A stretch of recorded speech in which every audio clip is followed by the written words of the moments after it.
हा महासागर आहे, लक्षात ठेवा. महासागरामध्ये आपल्याला ज्यावेळेस एखादं बेट, आपल्याला महासागराची संरचना कधी दिसत नसते. काय दिसतं आपल्याला?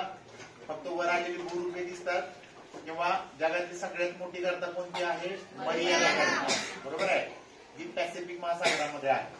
अशा बऱ्याचशा गर्द आपण पाहतो. आता हे वर जे आलेले तुम्हाला दिसतात तिकडे, हे काय आहेत? वरती सगळे आलेले सागरी पर्वत रांगाची बेट आहेत ती, लक्षात ठेवा. बेट म्हणजे काय की ज्याचा चारी बाजूचा भाग काय झालेला असतो?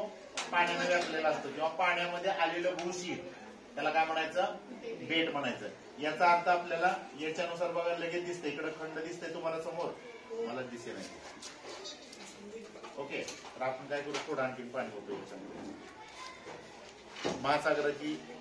महासागर आणखी मोठा करू आपण. हा, आता पहा, दिसतंय का? बघा आता पाण्याच्या बरोबर वरती आलेले दिसतील का तुम्हाला काय भाग?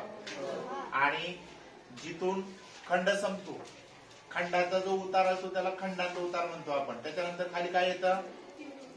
भूखंड म्हणजे की ज्याच्यावरती सूर्याची किरण पोहोचू शकतात, आणि तिथं प्लवक आणि शेवाळ हे कशाचं खाद्य आहे? मासेमारी. म्हणून जगभरामध्ये काय केलं जातं की भूखंड म्हणजे हे मासेमारीचं नंदनवन आहे असं म्हटलं जातं.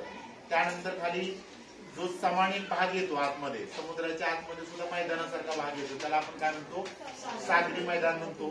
त्यानंतर एक छोटासा खड्डा जर असेल आतमध्ये तर त्याला म्हणायचं सागरी डोह. काय म्हणायचं त्याला? सागरी डोह. आणि तीव्र उतारामध्ये जर आतमध्ये, इथं दाखवलंय पहा तुम्हाला याच्यामध्ये, हे दिसतंय का? तीव्र उतार जे खाली गेलेले असतात त्याला काय म्हणायचं? गर्ता. तर ह्या गर्ता